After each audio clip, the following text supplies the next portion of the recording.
ഒരു താരത്തെ അല്ലെങ്കിൽ ഒരു പരിശീലകനെ സംബന്ധിച്ചിടത്തോളം അദ്ദേഹം നിലവിൽ പരിശീലിപ്പിച്ചുകൊണ്ടിരിക്കുന്ന അല്ലെങ്കിൽ കളിച്ചുകൊണ്ടിരിക്കുന്ന ക്ലബ്ബ് വിട്ട് കഴിഞ്ഞാൽ ആരാധകർക്കും സഹകരിച്ച ക്ലബിനും എല്ലാവർക്കും നന്ദി അറിയിച്ചുകൊണ്ടുള്ള പോസ്റ്റ് ഇടാറുള്ളത് പതിവാണ്.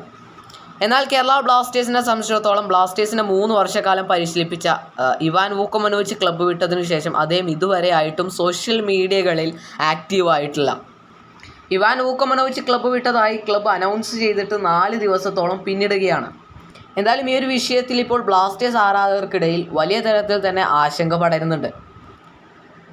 ബ്ലാസ്റ്റേഴ്സ് ആരാധകരെ സംബന്ധിച്ചിടത്തോളം ബ്ലാസ്റ്റേഴ്സ് ആരാധകർ ഇത്രയധികം ഇഷ്ടപ്പെട്ട പരിശീലകൻ ക്ലബ്ബ് വിട്ടതിനു ശേഷം ഇതുവരെയായിട്ടും ക്ലബിനോ അല്ലെങ്കിൽ ആരാധകർക്കോ നന്ദി അറിയിച്ചുകൊണ്ടുള്ള പോസ്റ്റ് സോഷ്യൽ മീഡിയകളിൽ പങ്കുവെക്കാത്തത് വലിയ തരത്തിൽ നിരാശ നൽകുന്നത് തന്നെയാണ്. എന്തായാലും ഈ ഒരു വിഷയത്തിൽ ഇവാൻ വൂക്കമനോവിച്ച് വൈകാതെ തന്നെ സോഷ്യൽ മീഡിയകളിലൂടെ പ്രതികരണവുമായി രംഗത്തെത്തുമെന്ന് തന്നെയാണ് ബ്ലാസ്റ്റേഴ്സ് ആരാധകർ പ്രതീക്ഷിക്കുന്നത്.